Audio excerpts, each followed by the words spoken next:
Yo, welcome back everybody to a brand new video here on the second channel, and today we're going to be looking at the second week of online tournament results in the Black Bolt and White Flare meta. We did look at some of them last week, which we did have a giant 1,500 player tournament. There wasn't as big of a tournament this time around, but there was a couple big ones with over like 300 people playing in them. But this is of course the Worlds meta, and Worlds is actually just almost 2 weeks away. So these are pretty good results to take a look at, and I'm sure they will have an impact as to what does well at the World Championships. If y'all are new here to the second channel, make sure to subscribe down below.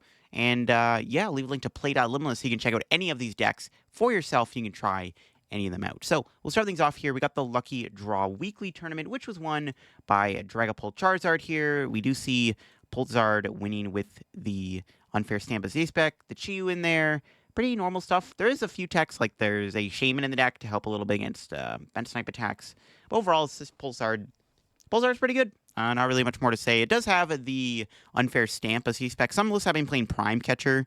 But yeah, I like it. The Chiyu's really good. This deck maybe has a good Goldengo matchup, which if you're taking a good matchup in Goldengo, it's not a bad thing. It did beat Guardy in the finals. It was a Jellicin-less Guardy-less. I've been seeing a lot more Gardevoir with no Jellicin recently, just because some people have decided that maybe Jellicin is not as good as we all thought. They just kind of went back to the original approach to Gardevoir, just playing Drifloon with the Bravery Charm in here to give you a little bit more firepower. And the Drifloon is pretty good into Goldengo, too. We got a Joltik box in top 4. This one does play the Genesect in it to try to shut down other Ace specs. It's got Prime Catcher. Yeah, normal Joltik box stuff. It's a pretty good deck. And then we got a Poltnor in top 8. Yeah, Poltnor the Latias. Got the Jamming Tower in there. Dragapult definitely feels like it's on a bit of a decline in terms of popularity, but people are still playing it, and they're still trying to give it a try and, see how good it is. And it's working pretty well there. Now the Dragapult here, this one was the Straight Bolt deck, the Tord build. Pretty similar to Tord's build, actually. Still has like the 2 Turos, Brock Scouting, 2 Jamming Towers, Maractus is still in there. Alright, so we got a couple Pults in there. A couple more Guardies. This top 8 was like pretty much just like last format. We saw another Guardie, but this one did have a 1-1 line of Jellicin. I can definitely see 1-1 Jelly being good over playing 2-2. So maybe like just as a 1-1 card, it's better than the actual like 2-2 line people are trying to play. Because I mean the Jellicin's still really good if you can get it out. And we got another build here playing a 1-1 line alongside the Drifloon. So maybe that's just a way to approach Guardie. Just the normal Guardie deck with the 1-1 line. Then we had a Grimmsnarl in top 8. I think Grimmsnarl's still pretty good right now. So one's got Shaman, Budu, 3 Monkey, Seer Box. Yeah, just normal Grimmsnarl stuff. So that tournament was a little bit boring, in all honesty. Not as many cool decks. If it'll go back here. Not as many cool decks. But we do have the Grace Poke League tournament, which was won by Joltik Box. This one did also play that Baby Genesect. So this card's been seeing its way into a few decks recently. I think it's just because people realize how good the Genesect actually is right now. Just in general. Like, not even against Goldengo to shut off E-Search Pro, but like against decks using Prime Catcher, Neo Upper Energy, Secret Box. Just really makes decks harder to function. We got a Guardy in the finals, which was able to beat. It was a Jellicin-less Guardy deck, just playing the one of Drifloon in there for that extra kind of firepower, I guess. We had a Pult in top 4. Another straight Pult build. It's got the double Hilda in there for some extra consistency. Makes sense. We had a Grimmsnarl in top 4 here with the Blood Moon Ursaluna in the deck. Which I don't hate the idea of Blood Moon and Grimmsnarl to help you out a little bit with the late game. Has a heavier line of Frostlass, a 3-3 line. That's not bad either. Considering how popular Goldengo is right now, playing a heavier line of Frostlass does make sense. There's no Budu in this build, actually, either, which is interesting. I've thought about that, too. Like, is Budu needed? I think it's good right now, still in Grimmsnarl, but I can see why people are cutting it. We have a Dragapult here. Dusknoir Pult, playing a couple Hildas. Yeah, more Pult action. And then we had a couple of Dengos in top 8 here. This one was playing the Scizor, the Monkey, and it did have the Genesect in there. The Baby Genesect's really good. This one did have a bit more tech, so we see Rigid Band and Picnic Basket and Monkey Dory. So it has a lot of healing, actually. Could have been a good call with all the Dragapult and Grimmsnarl going around. The Rigid Band's interesting to help against fire. It's good against Chiyu specifically. I'm not convinced on it, because I feel like if they go Chiyu, they'll just go like Counter Catcher, right? But I guess it's like decent in other scenarios, too. Goldengo is just a very tanky Pokemon, right? So maybe the Rigid Band helps in other situations. I'm not sold on it. We got another Goldengo here. The 1-1 Scizor. It's got the Baby Genesect in there. Monkey Dory, Tool Scrapper. No picnic basket. A couple ciphers. Yeah, I like it. Goldengo doing Goldengo things in this top 8 here. And then we got another Poltnor in the top 8 with the double Hilda and stuff. All right, cool. So that was that tournament. Moved on to the next Lucky Weekly tournament here. This one was won by Raging Bolt. This one did have the Owls in it. Yeah, Raging Bolt doesn't really play any like new cards, but it's just still a very strong and consistent deck. It does have a decent matchup in a Goldengo, but obviously like the Guardy matchups can be tough. But Raging Bolt just does so much pressure early on that sometimes it just kind of carries itself. We had a Zard in the finals here, which Raging Bolt did beat, which is surprising. I guess Zard maybe just had a slower start. The Zard line, or deck, sorry, does play the 1/1 one line of the Dusknoir, which I kind of like. Also plays Secret Box as the spec. Has Briar in there still. More of like a classic Charizard Pidgeot deck. Still plays Shiyu in the deck. Tatsugiri is an interesting inclusion. It's more of a classic Zard list, which I do like. I like Zard with the Dusknoir. Like, the Monkey Dory build, I think, is still pretty good, too. You can probably even fit a Monkey Dory in here, to be honest with you. But I like the idea of just classic Charizard. Just Dusknoir is still really good with Charizard. I mean, we did see that other Charizard Dusknoir deck. Another Guardies. One did not play Jellicent. Once again, just kind of went back to the classic approach of the list. Then we had another Grimmsnarl here in the top 4. This one has a Pheasantipity in the deck for a little bit of extra draw. Which I don't hate the idea of Fez. It's just kind of awkward to put it down. When this deck sometimes can have those like really big boards sometimes, where either one prizers or Grimmsnarl, which is harder to KO. But Fez makes the deck a bit more consistent. Goldengo here in the top 8. It's got the 1/1 Scizor. It does play 2 Morty. I like the idea of Morty and Goldengo. It gives you a bit of extra draw. Also plays Team Rocket's Watchtower and Levincia. The Watchtower can be good against Charizard and against Raging Bull to shut off the Owls and the Pidgeot. So I don't hate that either. We made a Typhlosion top 8. This one's got the 1/1 Zoroark. So this build actually, I think, was doing well recently. The 1/1 Zoroark actually does make sense in the deck because it gives you extra discard fodder for Ethan's Adventure and gives an extra draw. The only downside with the Zoroark is the 2-prize liability, but it is cool, and I do like it. I've even thought about playing it with Reshiram, so you can actually attack with it. So it makes your like matchup in a Guardy even better. Even though like you have Brave Bangle and stuff, like the Guardy matchup can be scary. The one thing with this build, it plays Research over just like Iono's and Arven's and Ethan's Adventure. So you have a little bit more aggressive draw to give the deck a little bit more consistency, which I kind of like that idea. Another Dengo. This one was the Goldengo Joltik box deck. So yeah, this deck is pretty fun to play. And I think it does get a little bit better with Genesect because it makes Goldengo a bit easier to get out. But this one doesn't play Esearch Pro, plays Prime Catcher as the spec, which I don't hate that. I personally like the Esearch Pro in the Joltik Goldengo deck, but Prime Catcher's not bad either. It's good with Iron Hands. It plays 3 Brock Scouting too. It's got Judge in there for some extra disruption. Penny's in there. We got the Power Glass. Still has Pikachu EX actually, so kept the Pikachu in the deck for an extra attacker too. Don't hate it. It's a cool deck for sure. Then we have another Poltnor here in top 8. Nothing too crazy there. All right, so that was that tournament. We can move on now to the Sunny's Weekly here, which was won by the Poltnor deck. Once again, it's got Jamie Tower, Double Hilda, the usual stuff. Was able to beat Crust in the finals. You can attack with Dusknoir in the matchup. You have Dusknoir also, just if you want to use the ability. Makes this matchup a little bit more easier to manage. It's another just like Crustle, Monkey Dory, Cornerstone deck. Just trying to be, super aggressive with the healing, with the monkeys. And just trying to be as tanky as possible. Just trying to be as much of a wall deck as you can. We had a Sarah Ledge here in top 4 with the 1/1 Zoroark line. I don't hate it. Sarah Ledge doesn't seem bad right now. Kind of an underrated deck, like I said. Seems kind of decent. It beats Goldengo, I think, and it's pretty good to like other decks too. I think it's just like a very strong and fast, aggressive deck that can put on some pretty big damage really quickly when it gets going. Then we got another Grim here in top 4. It's double Frostlass, 4 Monkey Dory. Your normal Grimmsnarl stuff.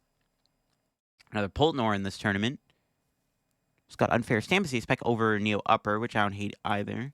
Seems okay. Then we have another Guardy here. This one does not play the Jellicent. Just once again going back to the Drifloon approach. And then we had another Goldengo here. Now this one was interesting. So it was a Goldengo with a Centiskorch. So this is something that I have thought of too. The idea of Centiskorch is really interesting because it's got an attack that can one-shot Crustle, and it can attack Cornerstone, and it's good in the mirror. So the Centiskorch is interesting. I've tested it a little bit in Goldengo myself. It's not a bad attacker, because, like I said, good in the mirror. You can one-prize board your opponent and then like knock them out with Centiskorch, make it really awkward for them. Also, like I said, it does one-shot Crustle, so if you're playing Goldengo and you're against Crustle, you can just put this guy into play and immediately knock out the Crustle for 1 energy, which is really good. And it one-shots It can go through. It can attack Cornerstone Ogre Pawn, which is really good too. It's actually a really interesting attacker. My issue with it was one, it's not a metal Pokemon. It's not as consistent to get out with Genesect.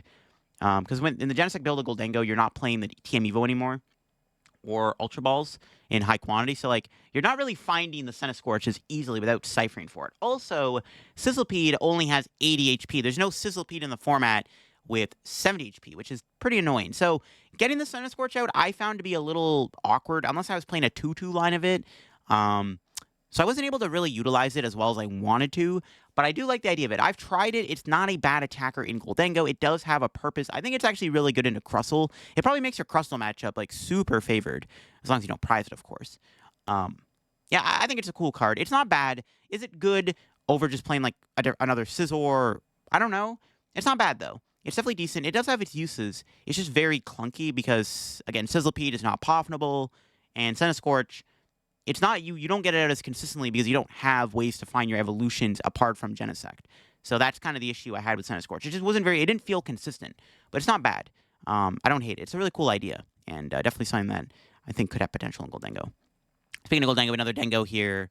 It's got the Scizor and the bundle in there. Cool stuff, cool stuff. All right, moving on to the Pumpkin Ammy tournament, which was also won by good old Goldengo. Yeah, another Goldengo build with the Scizor. It's got the Genesect in there. It's more the Brent Tonneson build. Let's play Moonlit Hill, which I've seen some people talk about. You can heal your board. You discard a Psychic. You heal 30 from each of your Pokemon. It's a cool idea. I don't know if it's worth playing over Picnic Basket. I think Basket's just a better card. But it's a cool concept. You do have to discard an energy, though, so it's like, if you're playing it, maybe play 12 energy or play 2 Psychic. I don't know. It's not a bad idea, though. I definitely don't hate it. It's cool. It's cute. It's nice. Did beat Charizard in the finals, which is kind of surprising, actually. It's a Charizard with a 1-1 Noctowl line. I mean, you can use it with Charizard, which is kind of cool. And then it's got the one of Chiyu in there. Secret Box, once again, being the A-Spec over the Maxim Bell, which is also very interesting to see. So, yeah, very interesting tech cards in there. We got a Pult here in the top 4, the straight Pult build, the double Monkey, another Pultnor. A lot of Dragon Pult in this tournament. We had Pultnor here in the top 4. And then we had a Pulsar in top 8. It's got the Unfair Stamp, still A-Spec. It's got the Chiyu in there. Yeah, normal stuff. And then, yeah, we had another Pultnor in the top 8. Nothing too crazy in these Pultnor lists or anything, unfortunately. Then we got another Ningo here. It's got the 1-1 Scizor, the Genesect, the usual stuff. It's got the Rigid Band in there, and the Moonlit Hill. So a little bit of extra, like, healing in bulk, I guess, to go in it. Then we had a Crustle in top 8. Crustle, Monkey Dory, Cornerstone, with a one of Maractus to be even more sneaky and annoying. It's kind of an interesting idea for sure. All right. Next up, we got the Ditto Tournament, which was won by Typhlosion. So this Typhlosion build did win with the one of Zoroark. So Zoroark Typhlosion deck did win a tournament, which is interesting to see. Again, I don't hate it. I've thought of the Zoroark idea. It's still like the build we looked at earlier. It's got the 3 research, so it's a little bit more aggressive with the draw. It's got the Secret Box still, double Grab Mountain. It's just not playing the Dracloak. You just have the one of Zoroark, but you don't maybe need the Dracloaks. Just went simply, hey, 1-1 Zoroark's good enough for me. I don't hate it. It did win. Beat Goldengo in the finals. No surprise there. Obviously, pretty bad matchup for Goldengo.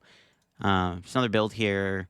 The 4 Arven, 4 Boss build. The Brent Tonneson build, basically. All right, cool stuff. We got a Guardian top 4 with the Drifloon, the classic approach of Guardy.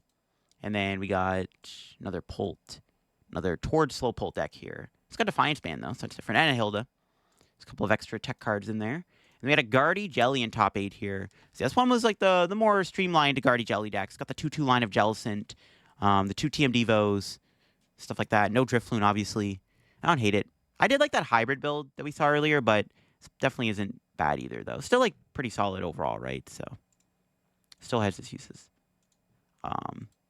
We got another Pult with an Elgem and Crushing Hammer. Oh, this is an interesting Dragapult deck. It's like a Disruption Pult deck. So this Elgem is very cool. So this guy could have potential in the format. Against Dragapult, it's actually really annoying. It's got that slight shift attack, move an energy from one of your opponent's Pokemon to another Pokemon. So the idea is, if you're playing against like Dragapult, you can like move this off, put them on like their Budu or something, and then like, yeah, basically, if you play this with like Genesect, you can stop Dragapult from playing Neo Upper Energy, and every time they attach energy to Dracloak, you just sit there and slight shift the energy off of the Dracloak onto a useless Pokemon like Budu. So they can basically never get Dragapult attacking, let's say Raid Crispin or something. So it's actually really funny. It's a really sneaky little tech card. It comes up in other matchups too, but really good against Dragapult specifically.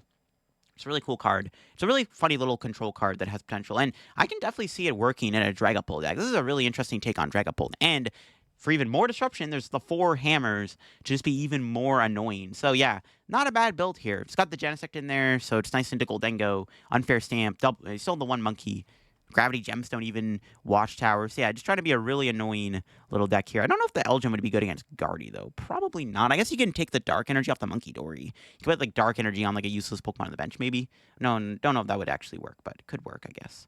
Maybe. It's a really cool Dragapult deck. We got another Grim. Nothing too crazy. Just got the Blood Moon in there, though. No Budu. Another Budu-less Grim. Then we got another Joltik box here. No Genesect, just straight. But it does have the Brave Bangle for the Galvantula. I'm still not sure what math that fixes. Am I missing something? What is... Yeah, I don't know. I don't know what the math gets fixed there with Brave Bangle on Galvantula. Still not sure on that one. All right. We got the Redacted Tournament here, which Goldengo did win. And it was the... I was going to say Brent Thompson build, but it plays 3 Cypher, 3 Arvin, 3 Boss. Rigid Band's in there. But yeah, still the Scizor and the Genesects and stuff, which I still like. And it did beat Grim in the finals with the triple Frostlass. So yeah, trying to be a bit more heavy on the Frostlass for more spread options, better into like Goldengo, like I said. Didn't do as well, though, in the finals there. Then we have a Moon deck here in the top 4, the Poison Moon deck here. Just all in on the poison stuff. There's no Baby Moon, no Koraidon, just Roaring Moon. He acts as like your main attacker. It's got the Petrons in there. There's like your other like attacker, I guess, quote unquote. Just trying to be a lot more aggressive with the Moony X, which I don't hate. Don't hate the idea of that. We have another Polnar here in top 4. Double Budu. Monkey Dory. Yeah, just Polnar doing Polnar things, I guess.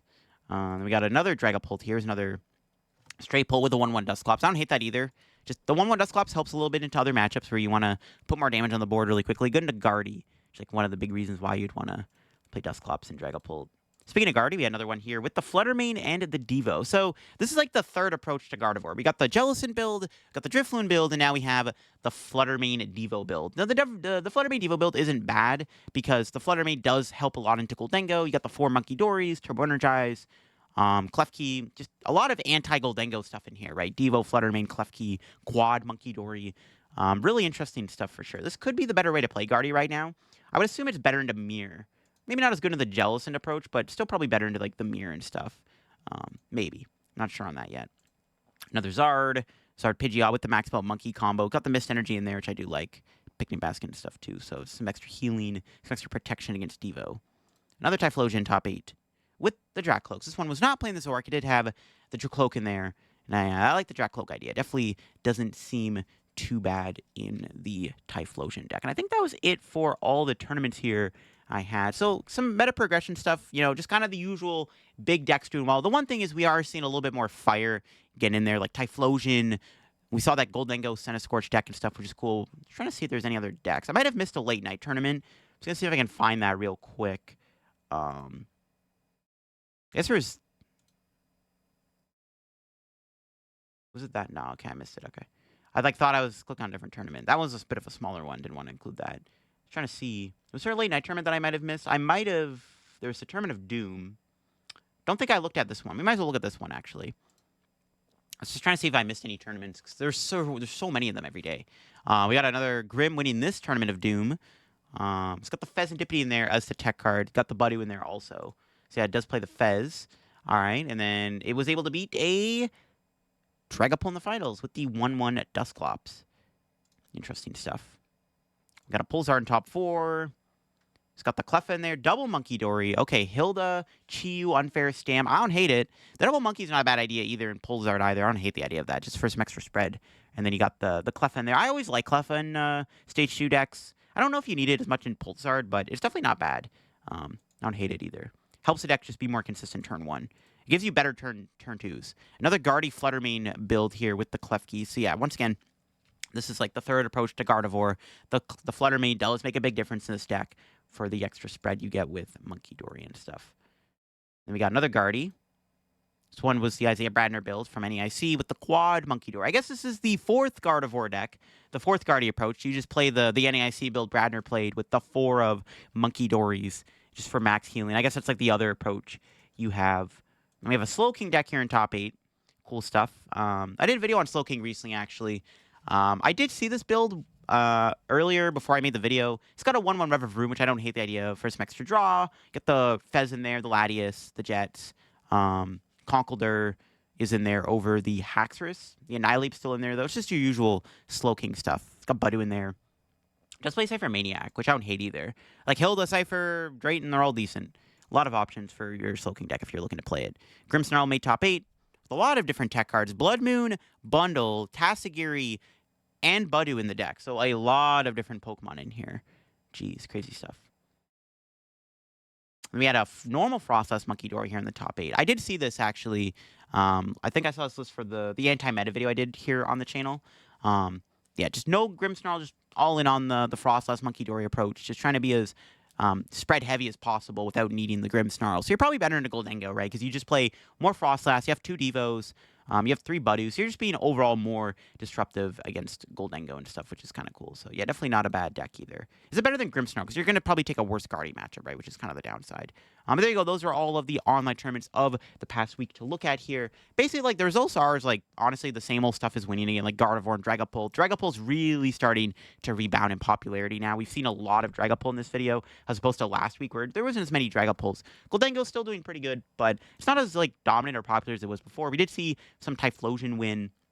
And we're just seeing a lot more, like, fire stuff pop up with all the Goldengo going around. We're seeing a lot more Guardy variants floating around also, so people are trying to build more different approaches to Gardevoir. So these are interesting results here to look at for the World Championships, which I'm excited for. Definitely going to have more Worlds content coming out very soon, like a tier list video I do want to do, and we'll look at what, like, the best decks are and stuff.